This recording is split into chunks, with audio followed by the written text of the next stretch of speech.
अक्सरी होला केहू हंसे केहू रोवेला, प्रेम के भी लीला कुछ अजीब बा।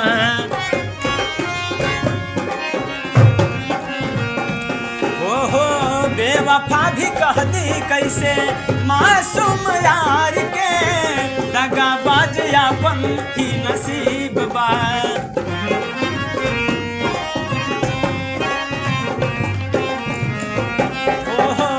अक्सरी होला केहू हंसे केहू रोवेला, प्रेम के भी लीला कुछ अजीब बा।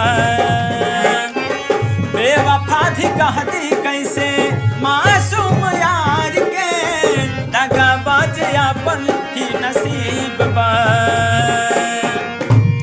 खुश रहा तू हरदम,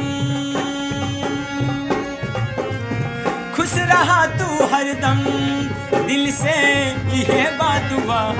सांस बन के बसल, सांस बन के बसल बारू तू शरीर में, नहीं खुदा कदीर में जान, प्यार नहीं के लिखल हाथ के लकीर में, नहीं खुदा कदीर में जान।